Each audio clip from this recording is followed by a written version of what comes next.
ఎంతవరకు చదివి మానేశారు? 6th స్టాప్ చేశాను. కారణం ఎందుకు? అంటే కనుక నాకు మెమరీస్ బ్యాక్ రావడం వల్ల. ఏంటమ్మా? అంటే కనుక నాకు గత జన్మ తాలూకాలు జ్ఞాపకాలు రావడం వల్ల. అంటే ఆ జ్ఞాపకాలు వచ్చినప్పుడు మీ ఫీలింగ్ ఎలా ఉండేది? హెడేక్ వచ్చేది నార్మల్గానే. అంటే ఇంకా గతం గురించి చెప్పిన ఎవరికైనా ఎలా ఉంటుంది నాకు కూడా సేమ్ అంతే. అంటే ఏ టైంలో మీకు గత జ్ఞాపకాలు? అది ఎప్పుడు టైమింగ్ ఎవరు చెప్పలేరు. అంటే మీకు ఆ సైన్స్ ఎలా ఉండేవి మీకు? అంటే ఆ యొక్క వచ్చేటప్పుడు ముందు ఎటువంటి సూచనలు కనిపించేవి? సూచనలు ఏమి ఉండవండి నాకైతే మాత్రము. నాకు ఎప్పుడైతే కనుక ఇప్పుడు మీరు ఎలా ఉన్నారో నాకు జస్ట్ అలా విజువల్స్ ఓపెన్ అవుతాయి అంతే. నేను అవి చూస్తాను అంతే. మీ అమ్మగారితో చెప్పాడు మీరు? లేవగానే నేను కనిపించగానే ఫస్ట్ మా అమ్మకి చెప్తాను. మీ అమ్మగారు ఏమన్నారమ్మా? ఏమలేదు ఇంతవరకు అని నమ్మారు. సో అందుకే నేను ఇంత దూరం వచ్చాను. ఒక తల్లి సపోర్ట్ లేకుండా ఎవరు ఇక్కడికి రాలేదు. విజయనగరంలో ఉన్న అక్కడ గుడికి వెళ్ళారట, అది ఆ వివరాలు చెప్తారా? ఆ వివరాలు అంటే టెంపుల్ లోపల ఉందండి, భూమి లోపల. అది బయటకు తీసేంత వరకు మీకు కూడా నేను చూపించడానికి కదా, అంతే. ఇప్పుడు మీ యొక్క అంటే ఇంకొక కార్యక్రమం కూడా చెప్పేసి అంటున్నారు. ముందు అనంత పద్మనాభ స్వామిది, తర్వాత నెక్స్ట్ అది టెంపుల్. అంటే ఏ విధంగా మీరు చేయబోతున్నారు? మీరు ఏ విధంగా అంటే కనుక సమయం వచ్చినప్పుడు చెప్తామండి. సమయం లేకుండా మేము కూడా చెప్పకూడదు కదా. ఈ దైవరహస్యాలు అనేవి ఎవరికి చెప్పకూడదు. అందరు చెప్పండి అంటున్నారు. ఏ దైవరహస్యాలు అనేది ఎవరికి చెప్పకూడదు అంతే. నాకేం పర్సనల్ లైఫ్లో ఎలాంటి ఇబ్బందులు లేవు.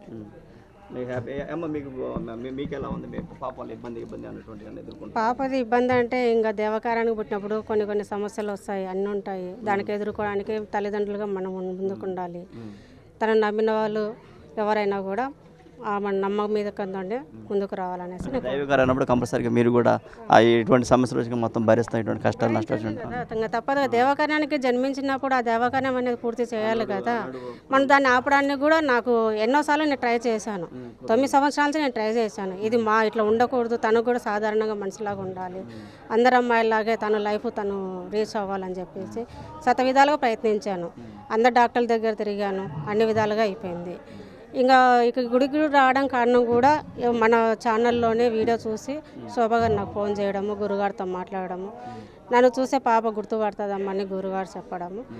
ఇంకా పాప మాట్లాడింది, తను చెప్పినట్టని తనకు నమ్మకం ఉంది. అందుకు ఇక్కడికి రావడం జరిగింది. ఎట్లా తెలిసింది ఫస్ట్ తను నాగరాజు కూతురు అనేది? పాప చిన్నప్పటి నుంచి చెప్పేదా? ఆ సైన్స్ అంటే ఆ యొక్క లక్షణాలు ఎట్లా ఉన్నాయి, ఏ విధంగా కనుక్కున్నారు? 9 సంవత్సరాల నుంచి పాప చెప్పేది. ఒక అడవిలోకి వెళ్ళాలి, మా అమ్మ పిలుస్తుంది, మా అమ్మ మా నాన్న ఉండరు, అలా విగ్రహాలు తీయాలి, అవే కాదు ఇంకా చాలా ఉన్నాయి, ప్రజెంట్కి నేను వెళ్ళాలి, నన్ను వదిలేసే అని చెప్పేది. అట్లా మనం వదిలేయలేం కదా, కాళ్ళు చేతులు కట్టేసుకునే రోజులు కూడా నాకున్నాయి.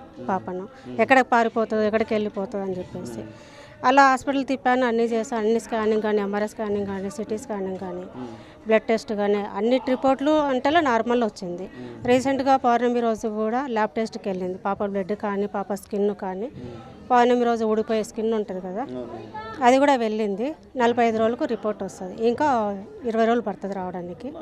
ఒక విషయం, అంటే స్కిన్ ఊడిపోవడం అనేది అంటే పుట్టినప్పటి నుంచి ఉందా లేకపోతే? పుట్టినప్పటి నుంచి లేదు, పుట్టినప్పటి నుంచి లేదు. 18 సంవత్సరాలు పడినా నుంచి ఒంటి మీదకి కుపుషంలాగా రావడము, వచ్చినప్పుడు నొప్పి అనేది ఏడుస్తానింది.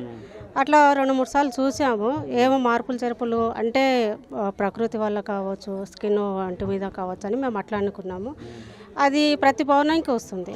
ప్రతి పౌర్ణానికి వస్తుంటే ఆమె జాతకం కూడా పంతులు గారులకు చూపించడం జరిగింది. వాళ్ళు కూడా కన్ఫర్మ్ చేశారు. ఇంకా తను చెప్పిన గుడి ఎక్కడుండేది మాకు తెలియలేదు. రీసెంట్గా ఒక 8 మంత్ అవుతుంది. ఆ 8 మంత్లో మనకు తెలిసిన ఇంకో గురువు గారు హైదరాబాద్లోనే ఉంటాడు, ఆయన యాకిరెడ్డి అయిన పేరు. ఆయన అనుకోకుండా విజయనగరం రావడం జరిగింది. ఆయన వచ్చిన తర్వాత కాళికామాత టెంపుల్కి వెళ్ళారు. పాప చెప్పిన ఆనవాళ్ళని ఆయనకు దృష్టికి తెలిసిపోయింది. తెలిసిపోతే అక్కడి నుంచి నాకు ఫోన్ చేశాడు. పాప చెప్పినట్టు అన్ని ఆనవాళ్ళు ఇక్కడ ఉన్నాయమ్మా, ఒకసారి మిమ్మల్ని తీసుకెళ్తామన్నాడు. అంటే గుర్తుపడుతుందా పట్టదా, ఇదే టెంపులా కాదు అనేది తీసుకొని వెళ్తా అని చెప్పాడు. కాళికామాత టెంపుల్, విజయనగరం. మళ్ళీ ఒక 10 రోజుల తర్వాత మమ్మల్ని తీసుకెళ్ళాడు. అప్పుడు మనకు మేము ఎవరు మేము పోలే విజయనగరానికి, పాప కానీ నేను కానీ. అంటే గత జన్మలో తను అక్కడికి అప్పుడు రాజు బిడ్డగా అక్కడ జన్మించింది అనేది పాప చెప్పేది నాకు. ఫస్ట్ జన్మ వచ్చేసి నాగరాణి దేవత జన్మ, రెండోది రాజు జన్మ అని చెప్పేది. 2 జన్మలు నాది. ఇప్పుడు గురుగారు అండి 3వ జన్మ, ఫస్ట్ 2వ జన్మ ఏమో కోయిదార జన్మ. అది మాకు కూడా తెలియదు. పాపకు కొన్ని గుర్తుకు రాలేదు, ఇప్పుడు పూర్తిగా వస్తున్నాయి. ఇంకా అది ఎంత చేసినా మనం ఎంత కంట్రోల్ చేసినా అది ఆగట్లేదు. ఆగకపోయేసరికి ఇంకా తన పాఠమ్మటే వెళ్దాం చూద్దాం ఇది ఎంతవరకు నిజము అవుతుందా కాదా అనేసి విజయనగరంకు తీసుకెళ్ళడం జరిగింది.